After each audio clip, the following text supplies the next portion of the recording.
guys, it's Simon. This is Wrestling Unlimited, as we have a pretty massive update pertaining to everything that went on backstage at All In, all centered around CM Punk. This all does come from Brian Alvarez on today's Wrestling Observer Live, where he went into all the details he was given about these backstage incidents. And yes, I say incidents because there was almost a second one with Miro and CM Punk. We'll get into all of this. He states that he spoke to no less than a dozen people about all of this as well. We all know that there was an issue with Perry wanting to use real glass and this and that. And that's where all this stemmed from. And he used real glass at the show. Alvarez then says when Jack Perry was coming through gorilla position after his match, CM Punk said, "Hey, do you have something to say to me?" Perry then stepped at Punk and said, "You heard what I said out there." Punk then shoved him. Perry shoved him back, and then Punk put him in a front face guillotine. Now, Alvarez states that that was broken up almost instantly. Like, that didn't take more than a second for it to get broken up, and Samoa Joe may have been one of the ones that broke it up, as Joe was standing right there. He also states that this all happened right in front of Tony Khan, to the point where some state that a monitor or monitors may have been knocked over right in front of and next to Khan.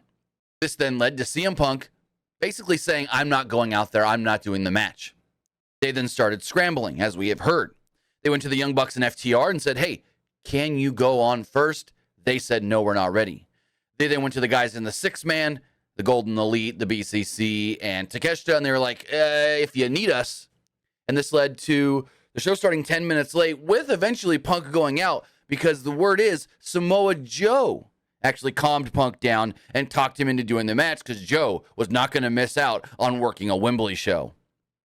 The match then goes on as it does, was actually a pretty good match. And then Alvarez states, as Punk was coming back through Gorilla, or the go position as they call it, he was, well, confronted by Miro. Miro confronted Punk and asked him, "Hey, what happened with you and Jack?"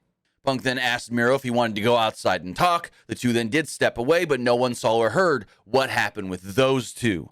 All we do know is Miro's been throwing out some tweets recently that all sound like shots at CM Punk.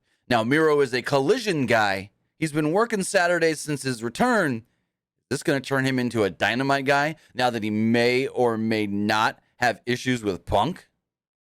Now, Brian Alvarez would go on to state that both men, Punk and Perry, are suspended. They're suspended as an investigation into the incident is ongoing, and as of right now, neither are expected to work the All Out pay-per-view this weekend. Alvarez then states, according to a source from Warner Brothers Discovery, whatever CM Punk match was planned for All Out is no longer happening unless this investigation ends before Sunday. Alvarez also states that CM Punk did threaten to quit. He states that one version of the story is many people got mad about this backstage. A CM Punk friend may have actually even punched a wall and broke their hand. That's hearsay, not 100% though. Now the big question is, does CM Punk return?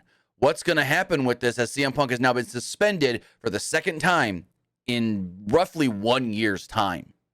Alvarez would end all this stating that many and most do believe that CM Punk will return, but there are some that think, no, he's done. He ain't coming back after this one. So with that, if we do hear anything further on whatever happened with CM Punk backstage, whether that is with Jack Perry, whether that is knocking a monitor over onto Tony Khan, with Miro and so forth, we will have it for you right here, Pro Wrestling Unlimited.